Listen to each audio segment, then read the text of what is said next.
Hello sir அசோக்குங்களா? ஆமாம் சொல்லுங்கள். Sir உங்கள் ஹோம் லோன் அப்ரூவ் ஆயிடுச்சு. அப்ரூவ் ஆயிடுச்சுங்களா? இன்னும் ஒரு 1 or 2 நைஸ். டேஸில் சாங்ஷன் ஆயிடும். So okay. ஒரு 1 மந்த்லேயே கன்ஸ்ட்ரக்ஷன் ஸ்டார்ட். ரொம்ப thanks. Thank you so much. Thank you. ஆஹா, ஒரு வழியா வீடு கட்டிடுவோம் போல இருக்கே.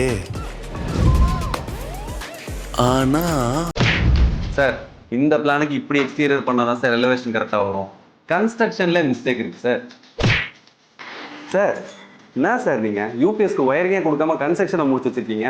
எல்லாம் ரீவர்க்கு. சார் ஆக்சுவலாக இந்த டிசைன் இந்த இடத்துக்கு செட்டே ஆகாது சார். என்ன சார் டிசைன் இது? ஐயோ, ஒவ்வொன்றுக்கும் ஒவ்வொரு கான்ட்ராக்டர் பிடிச்சா பெரிய பிரச்சனை வரும் போலயே. உங்களுக்கு இதே ப்ராப்ளமா? கவலைப்படாதீங்க. நீங்க வீடு கட்டுறீங்கன்னா ஒவ்வொரு ஒர்க்கும் ஒவ்வொரு கான்ட்ராக்டர் தேவையில்லை. அதுக்கு பதிலா எல்லா ஒர்க்கும் லைக் பிளானிங்ல இருந்து ப்ராஜெக்ட் முடியற வரைக்கும் ஒரே இடத்துல.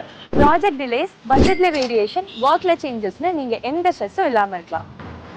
அது மட்டும் இல்லாம எல்லா பிளான்ஸ்க்கும் உங்ககிட்ட அப்ரூவல் வாங்கினதுக்கு அப்புறம் தான் ஒர்க்கே ஸ்டார்ட் ஆகும்.